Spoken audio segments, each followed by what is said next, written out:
for an evening filled with paranormal, special guests, interviews, haunting stories, creatures of the unknown, and tales that will chill you to the bone. Brought to you by the UPRN Network and Pittsburgh Paranormal Society. Take a walk into the night with Shawn Kelly.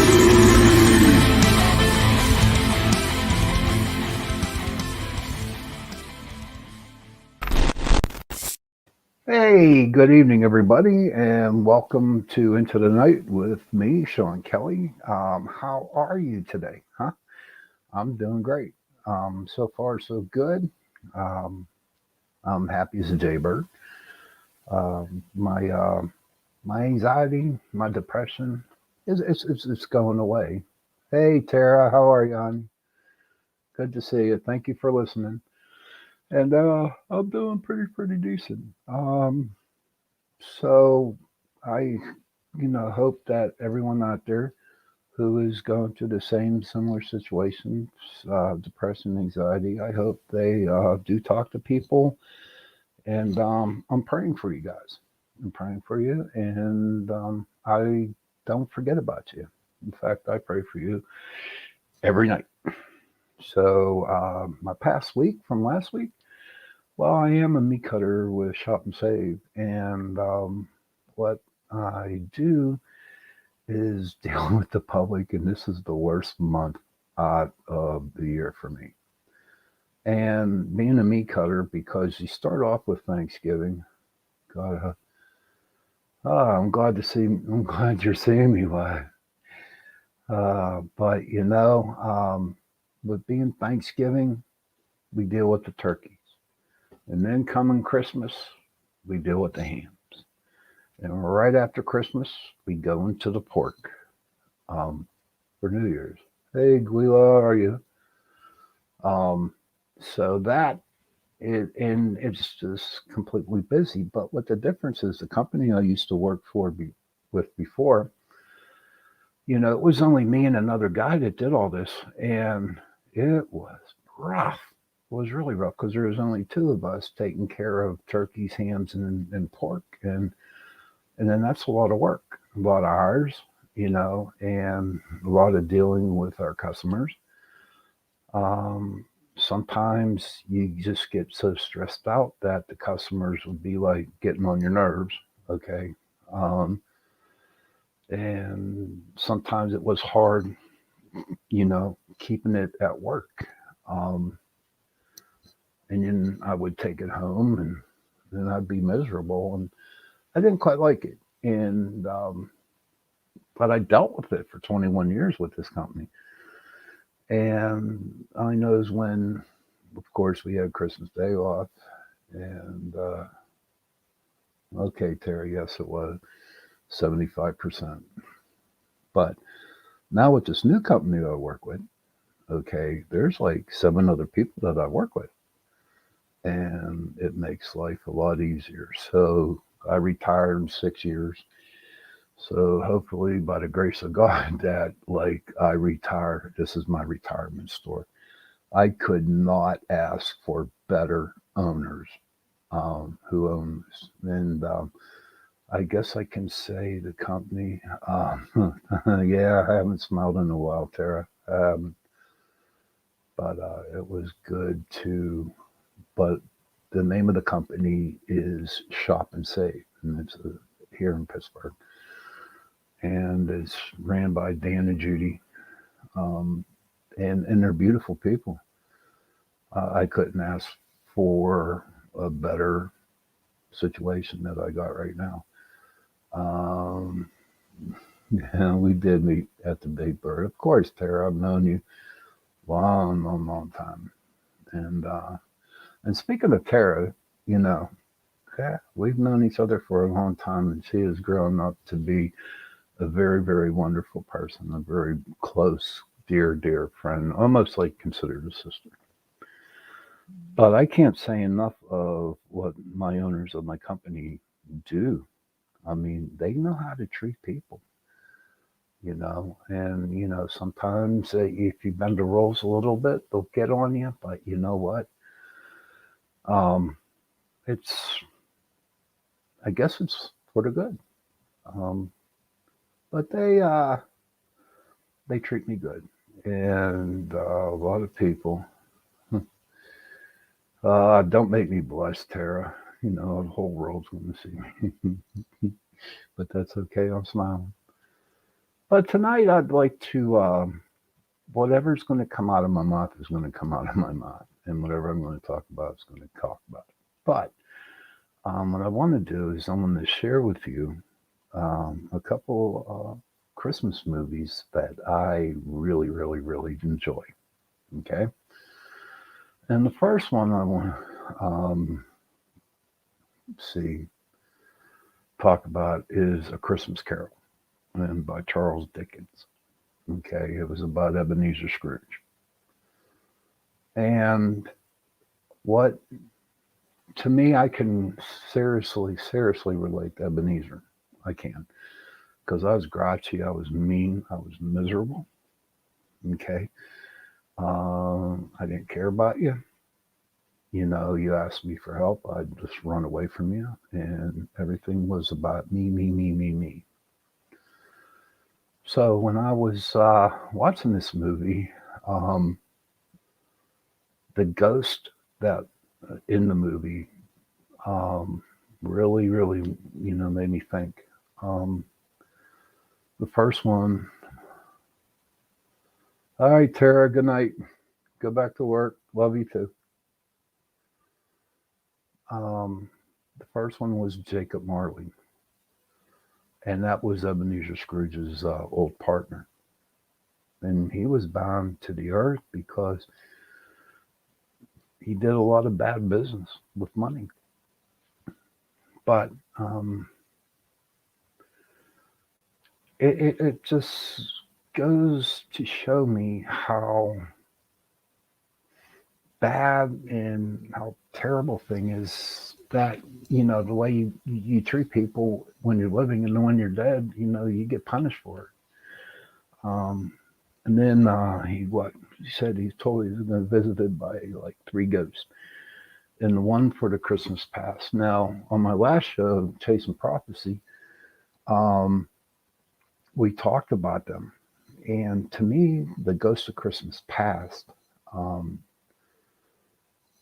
Kind of shows me now if it was my situation and I was Ebenezer and I had the ghost of Christmas past come around and take me on that journey. To me, he would show me all the good stuff that I did in my life, um, all the things that were starting to happen in my life that I could actually see what was going on and how happy I was back then. You know. Um, and looking back into my past, uh, there was a couple of rough spots, and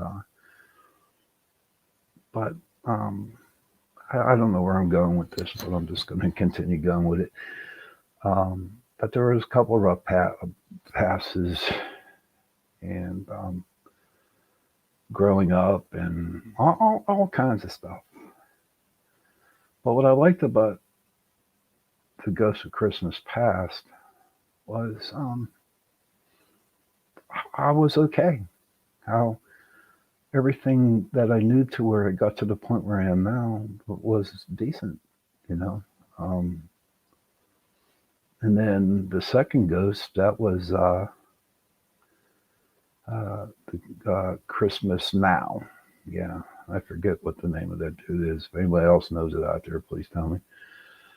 And with that, it just showed me where Ebenezer had all this, what was going on in his life at the time, and that he was so into himself that he didn't like see what was going around in his life. He was just like had blinders on, and all he cared about was money, his own money, his money, in the business.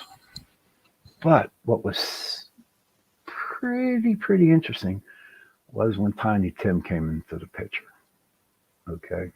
Um, Thanks, Doreen. Appreciate that.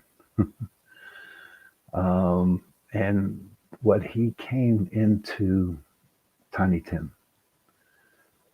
Now, Tiny Tim, as you all know, he was a cripple. I really don't know what it was, but um, Tiny Tim had a medical issue, medical problem, and his dad, I forget his dad's name. Do you know the dad's name, Doreen? Um, I forget, but he would bust his butt for Ebenezer, and Ebenezer would just pay him with no money at all, really, just to live by. But in the meantime, all this was happening. He was a loyal servant. He was a loyal worker. All right, he was a loyal servant, and he worked so he could support Tiny Tim and his family. But Ebenezer just didn't care. All he wanted was his own money. And terrible, terrible, terrible dude, man. And so eventually, the ghost of Christmas present, he oh, Bob Cratchit. Thanks, buddy. That's it. Thanks, Thorny. Bob Cratchit was his name. And so after the ghost,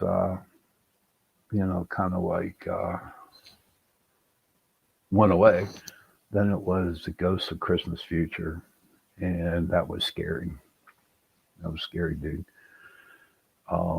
Because he looked like death, he really did, death, pointing to his grave and all the sins that Ebenezer did.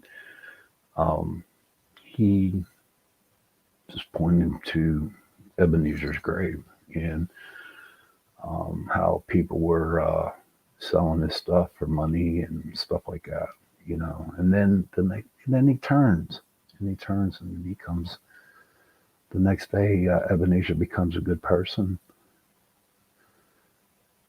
and he buys the biggest turkey for Cratchits, and he's all happy. He got the Christmas spirit, and so it turned out good. But that story really, really, really hits home. It was like, and I think it was the original one. I'm not really good on who the actor was, but it was like the original old one. And it was, it touched me, and believe it or not, I wasn't even afraid of the ghost.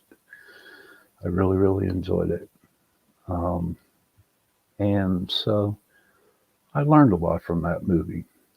I learned a lot. It's amazing, you watch movies all your life, you keep watching them and watching them and watching them and watching them. And, you finally, after 50 years, you finally realize the meaning of the movies. And that's where my number one movie, It's a Wonderful Life, with Jimmy Stewart. And that one hit home. Most of y'all know who listen to my show. Y'all know that I am an alcoholic.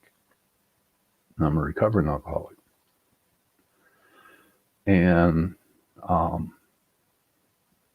instead of, putting Jimmy there, just put me there. And when you watch that movie, and that was me, and I cry every time I watch that movie because I just think of all the bad. I mean, it gets to the point where I can't watch the movie because of the stupid shit he did, and that's what I did, because that's all I did was drink, and it was miserable. And I never had that angel, never did. Clarence was the angel, and so maybe I did have angels, I didn't know, but I didn't. It was hard, and just the ending was great. It's real hard to talk about this, but it's like the best movie out there. It brings back a lot of bad memories, but the good thing is how, Clarence got his wings. Every time you hear a bell ring, an angel got his wings. Now, the story behind that. Okay, when I was married, it was Christmas, and I had to work Christmas Day. And my wife at the time, she took our son, Paul, down to Columbus, Ohio for Christmas. And I was home alone. And so I was in I had a couple of years in recovery. And every year, the AA, Pittsburgh AA, they have a Christmas party. And I would go to that. So here's what was crazy about it, right? It was about 11:30, quarter to 12 at night. And I was at this Christmas party, but I had to go home.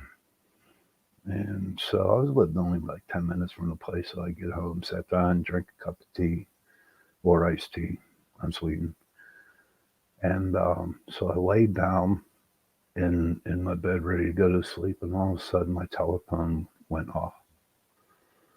Now, what was crazy about that was it sounded like the bells that Jacob Marley had, you know.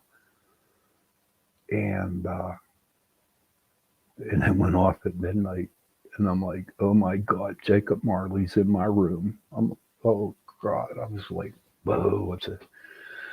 And here, it turned out to be a guy that I sponsored in AA at the time.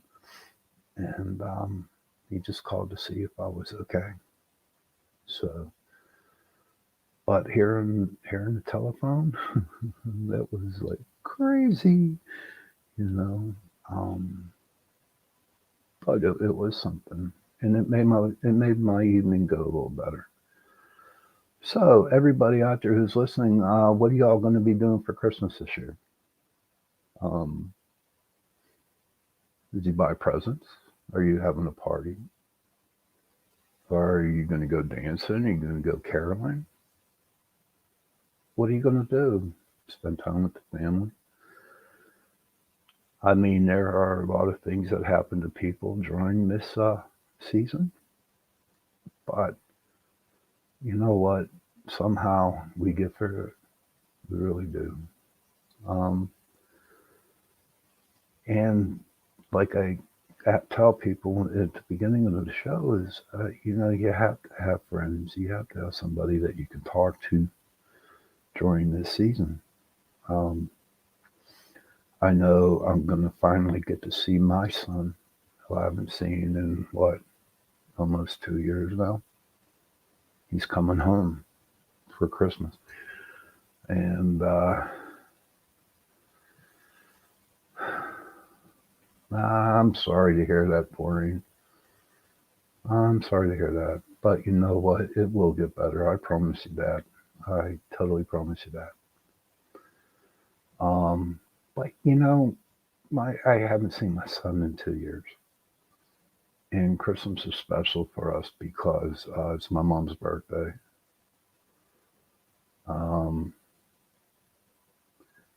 And he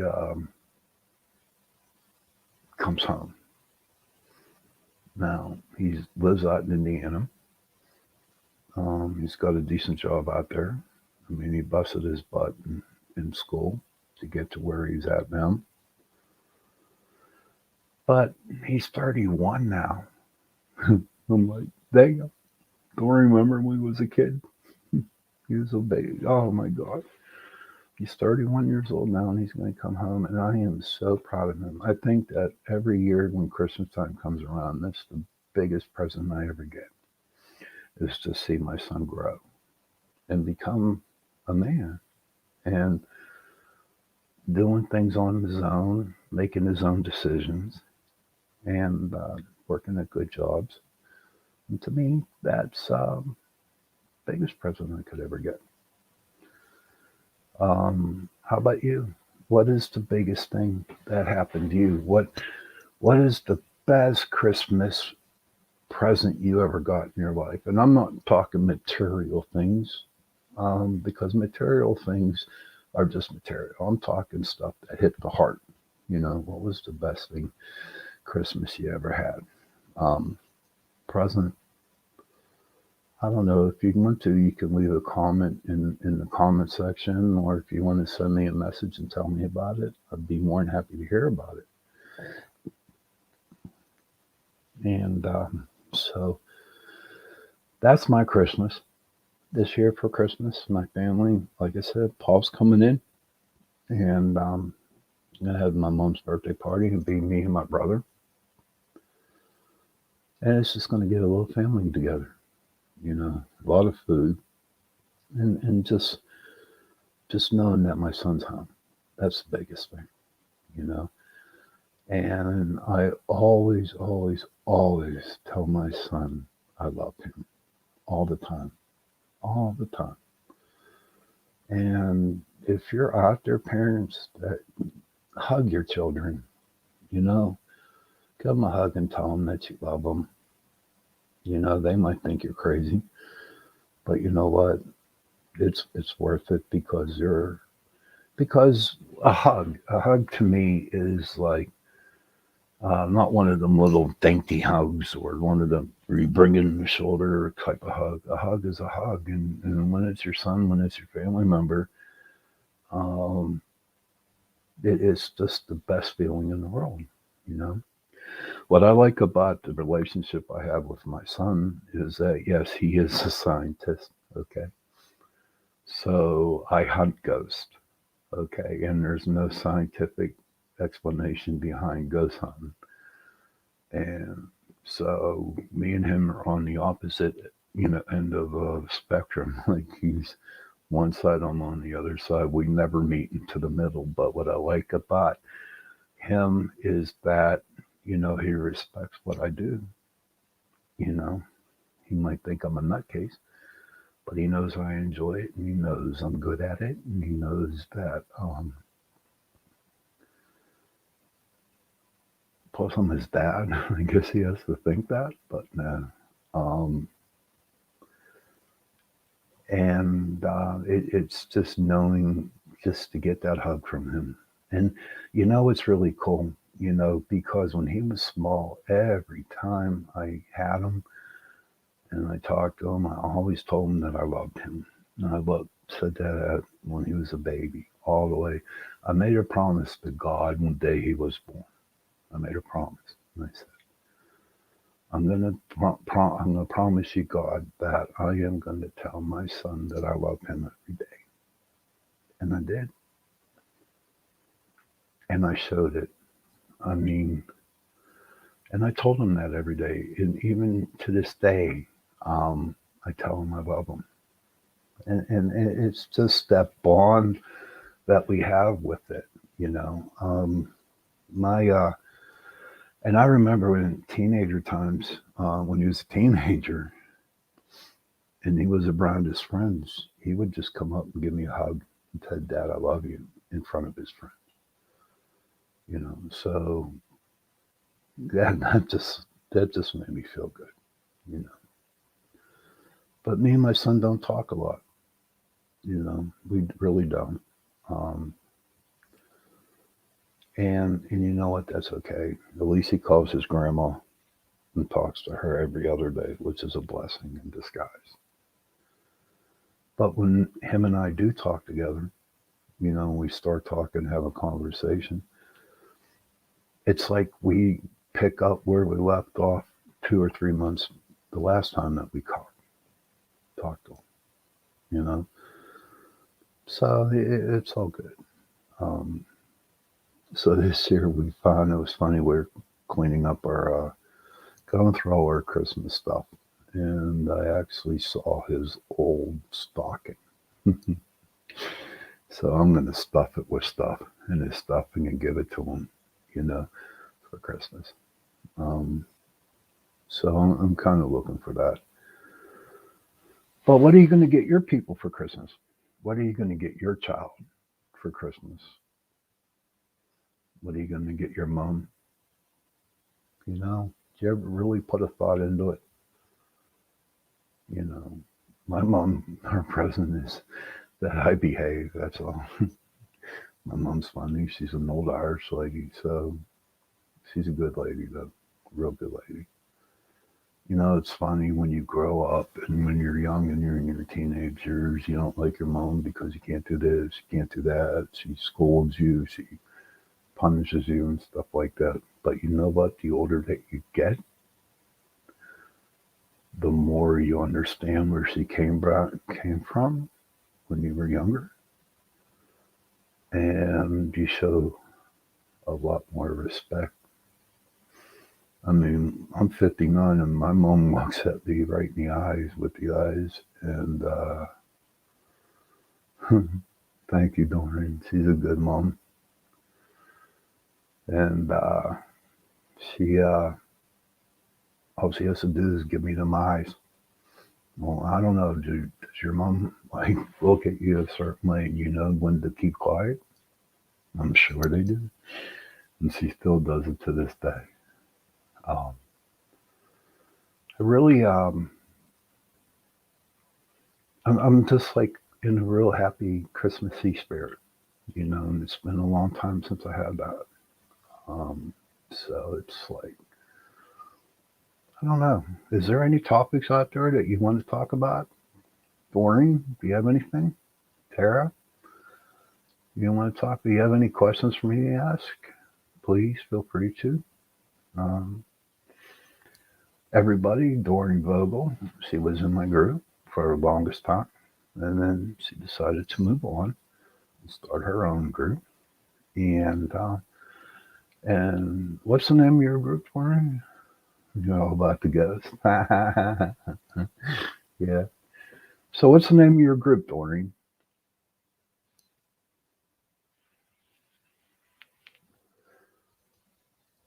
You know, she's a very good investigator. Her group is called the Pennsylvania Spirit Seekers. Um, and from what I hear and what I have heard and what I've seen, they are very good. Well, of course, I taught her. I taught her everything she knows, but um, she's a good girl. She's a good girl, real good girl, good investigator, and a very good friend. Very good friend. You're I'm PPS and she's PSS. Ah, that's a good one. I like that. But I don't know. I just okay. I had an kind of like an investigation Friday, and it's funny because the ghost in the house was like scaring the crap out of the client. She really was, and so I went up there and I we sat down with the K2 meter. We talked and we asked questions, and we finally come to realize that she was talking with her grandma because her grandma had a couple things to say to her. And her uncle came in too, who passed away. So it turned out to be a good investigation. No video, no cameras, just a K2 meter. Sit down and talk. And to me, you know, it's not so much getting that ghost on film or that video or that sound on an EVP. It's for me, it's just working with the client and giving them a peace of mind. That's where I'm at, and that's what I did on Friday. And everything seemed to calm down. Um, and we've been talking, and her boyfriend. Hopefully, I project they're going to get married. So I told her that. She laughed at me, but she wants it. He don't. But it was a good investigation. Um, and we are going to we have some coming up and starting in the first of the year. This is a tough time of the month for investigations because people are so busy with Christmas and, you know, but starting in January, we're going to do more going out to cemeteries. And Doreen, your team is more welcome to join us if you want to come along. Um, I like to share the wealth with other groups. I like to help other groups. And so you're more than welcome to join us, Doreen, if you want. Yeah. I haven't heard that in a while. But so we're going to do cemeteries, and I think Joe, my producer, and a couple other people who have their other shows, Mike Angley, they're going to be going up to Gettysburg, I think in April. So we're definitely going to do a Gettysburg trip up there. I'll be working with them guys up there, so I'm kind of looking for that, toward that. Then we're going to do cemeteries, and then we're going to do probably clients' houses, and probably go to different places. Um, I would like to go back to the Octagon House down in Virginia. That was a really cool place. Also, I'm going to probably make arrangement to go up to the Kinsman House. That was a very, very interesting haunted place. We got a lot of good evidence up there. And that's in Warner High. And I'm going to try to make it down to Prospect Place down there in Trimway, Ohio. That was a good place to go to. There was a lot of cool places to go to. And just do some stuff here around Pittsburgh. Start investigating, getting more involved in the community and stuff like that. But we'll see what happens with that. And I don't know. I started being on Chasing Prophecy for over a year and a half now. I remember. Yeah, I remember that one. Yeah, I snored like hell, huh? And I had Doreen smacked me in the head and said, "Shut up." And so I shut up. But since working with Jenny, I've gotten interested in the UFOs and aliens. Um, I really didn't care about aliens, and I really didn't care about UFOs before I started Chasing Prophecy. And now I am. So I think next year I'm going to do a little bit of UFO hunting. Yeah, maybe do some aliens. That would be pretty cool. And then there's also cryptids, um, Bigfoot and Thunderbirds, and the wolf dog guy, whatever his name is, and all kinds of unexplained things that's going on out there in the paranormal world. Um, for the last year and a half, I have learned so much stuff that I never thought of that existed. Okay. But I remember one time, this past year, I was on my friend's Belfast, and it was in the morning, and I was having coffee with her husband, Matt, and they looked like out in the woods, on a lake, around the woods, and honest to God, I heard a wood knock on the tree, just like you hear on TV. I heard them knocking, and I was like, yeah, now I know where to go for Bigfoot. Also, if you look at it, Bigfoot and UFOs, to me, go hand in hand. Because think about it, right? You watch some Bigfoot shows, okay, or you talk to people who hunt Bigfoot, and they see them on the thermal, or they hear them, or they smell them, and once they go to where Bigfoot is at, they disappear. But what's also really cool about it is that whenever there is a Bigfoot sighting, all right, there's a lot of UFO activity going on too. So I started to put two and two together, and I'm sure people realize this way before I did, but I have no doubt that the UFOs put deal with the Bigfoot. They put them here through a portal. They're in another dimension, and whenever they get spotted or wherever, boom, they go back to the other, back to the dimension wherever the UFO was. So there's a lot for me to learn about that. Um, there's a lot to learn. But the cryptids seem pretty cool. I did find out that Pennsylvania is like in the top 10 of cryptids, where there's a lot of cryptids, you know. But if I did go out in the woods, I'm bringing like a party with me. I'm bringing other people because I ain't sure as hell ain't going out in the woods. Man, I'm from the city. I don't deal with the country or the woods that much. So I wouldn't know if I was walking by a snake or something like that.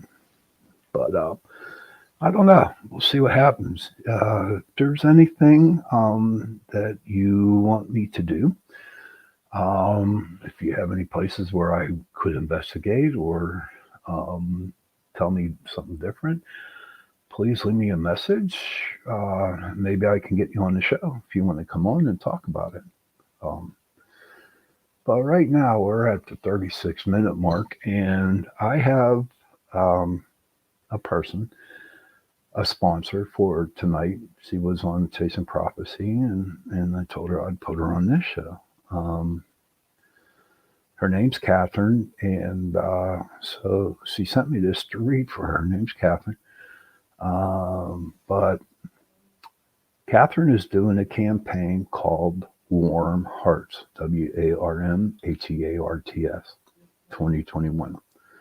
And its mission is to provide blankets, coats, socks, hats, and other warm weather gear to the homeless population, especially the homeless veterans throughout Pittsburgh.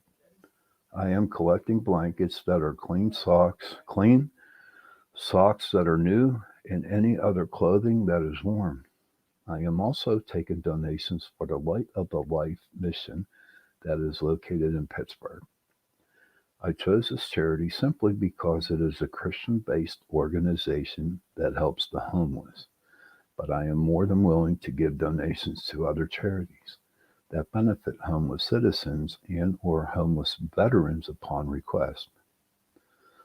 Any questions about donations or anybody wanting to get involved with the distribution and or collection of warm weather gear, they can email her at warmhearts2021 at yahoo.com. That is WARMHEARTS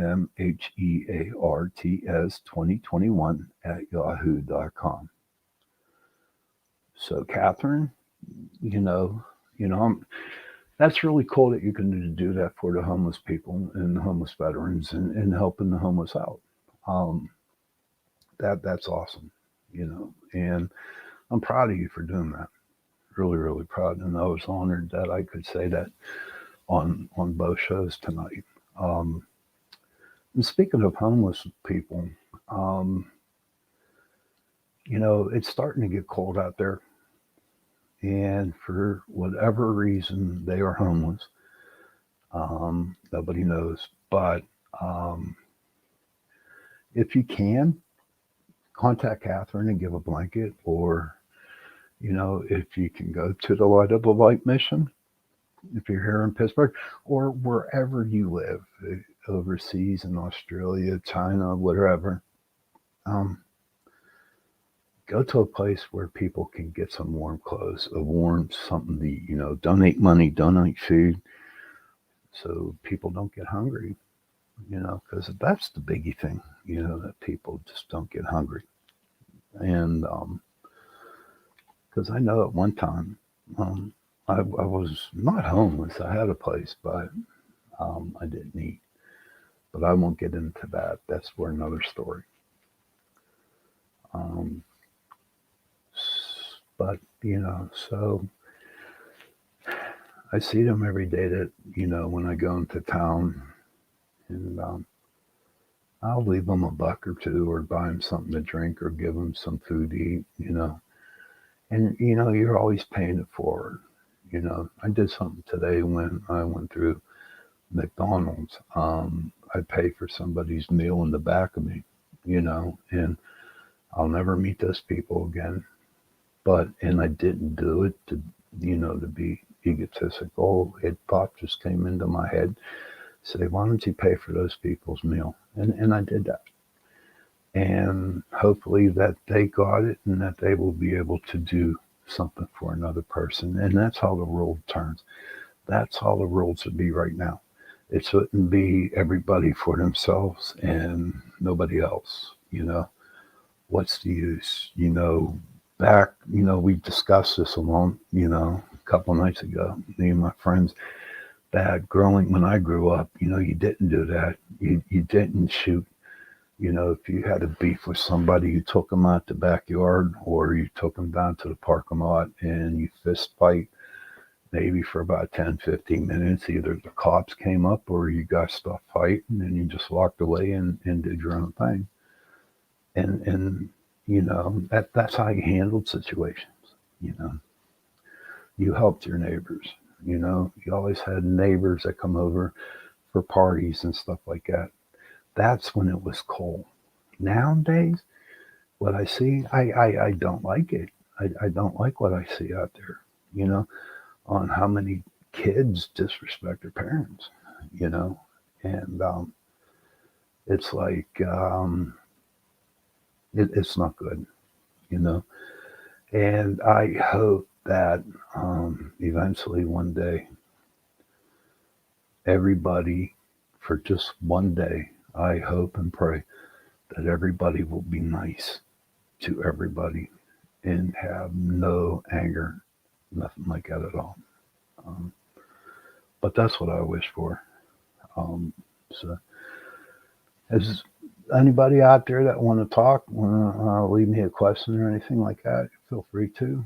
Um, I don't know. We talked about last show. We talked about some like Krampus. You know, um, the guy that goes around. He's like the opposite of Santa Claus. He goes around and he takes children. You know, um, takes children, naughty children, um, and I don't know, eats them. I don't know, but because the topic that we had was the 24 monsters of Christmas.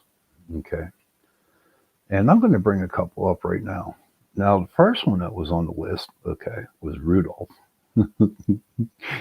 Rudolph. Now, let me ask everybody: is everybody out there? Do you think Rudolph was a monster? According to this author, okay, Rudolph,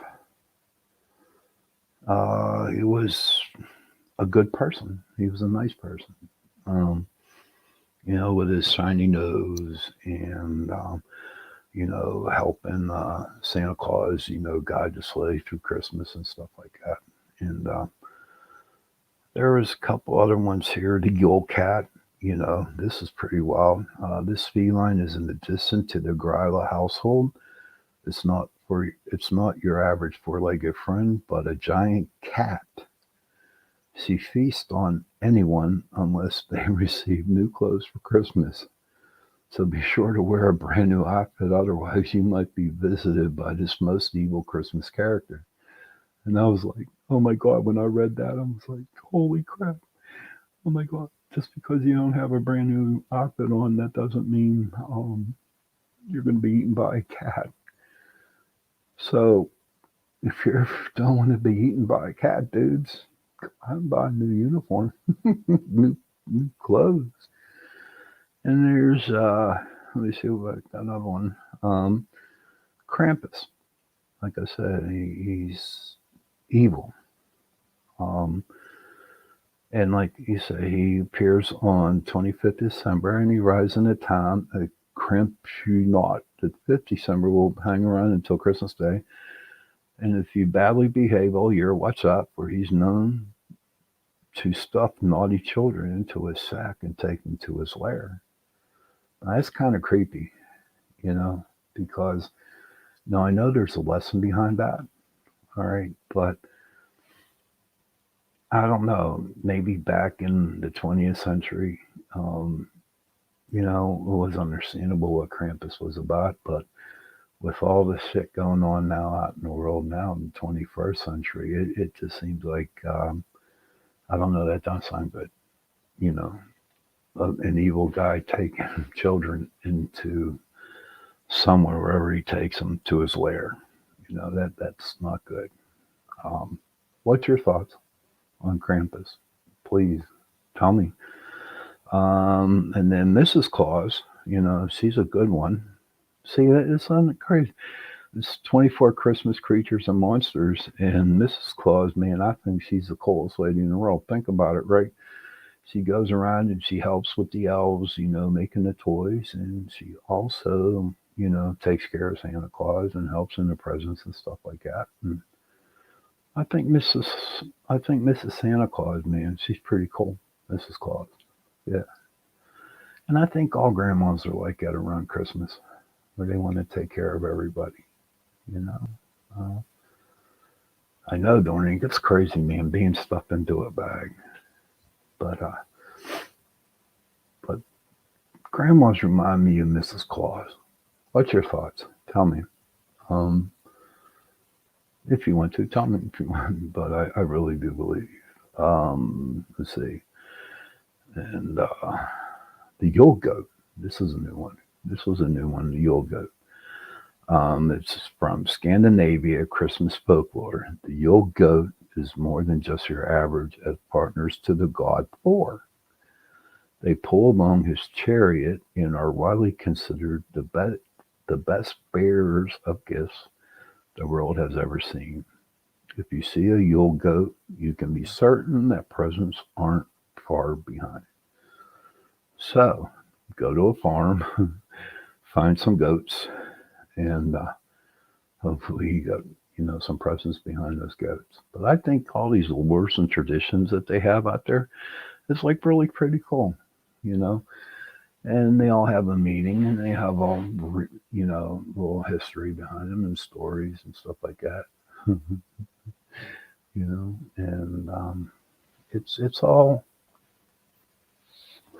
it's all meant to be, I guess lessons. I don't know. I just wish that everybody have a wonderful Christmas, a Merry Christmas. Um, believe it or not, honest to God, I put Christmas carols on in my car. I listen to Christmas songs. It's crazy. And it's like this is the first year that it's all I have is Christmas carols on going on in my car. I mean, now working in a supermarket, right? You know, starting the day after Thanksgiving all the way up to the day after Christmas, all you have is Christmas carols going on in the store. But you know what? I think something happened to our speaker at work, so I haven't been listening to carols at work. Um, and I love it. It's great. Speaking of Christmas songs, the group Alabama, they have a Christmas CD out, and I just love.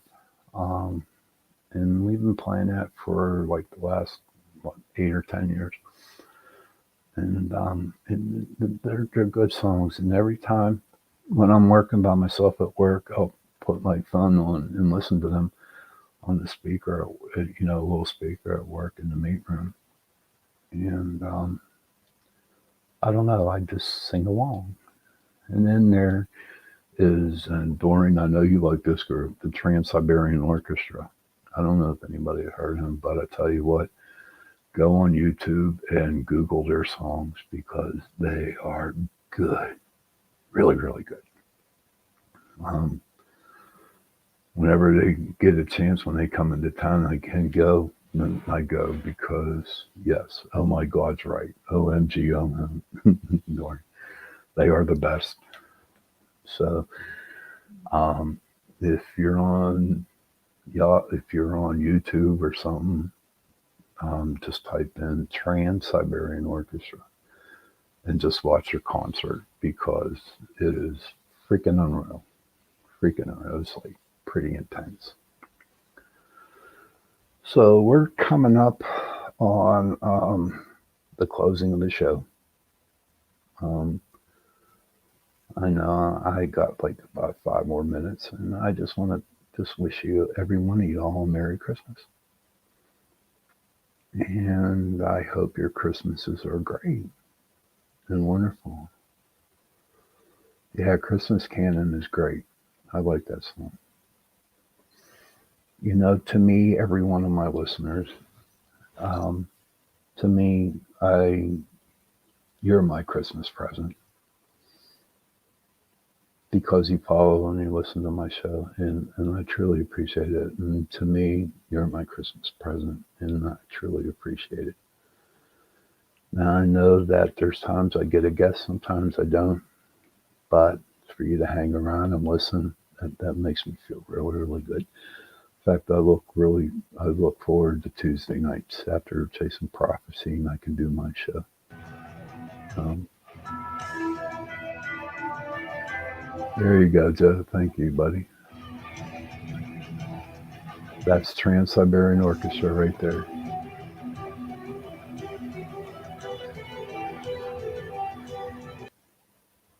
Yeah, thank you, whoever did that. That was cool.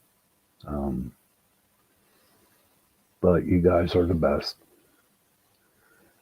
And I don't know. We're not going to be on next week. We're taking next week off. And so you're welcome, Dorian. And we're taking next week off. Chasing Prophecy on my show into the night. Because I have Christmas stuff to do. Got to take care of some presents and stuff like that. But I don't know. To me, this is going to be a wonderful Christmas.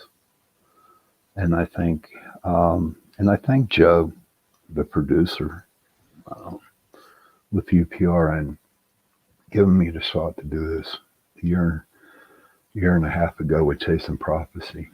I mean, not only is he my producer, I'm not kissing your butt either, Joe. I'm not. I'm just being honest with you, man. That I can honestly true that he's a friend. He's a good dude, man. He's taking care of me, and he's showing me all the stuff that I need to do. And with his help and his guidance, honestly, I know I'll get to where he's at, and maybe I'll learn more about UFOs. But listen, I'm going to close the show now. I want to wish everybody a Merry Christmas, Happy New Year, and I will talk to you soon. Okay, good night. Happy hunting.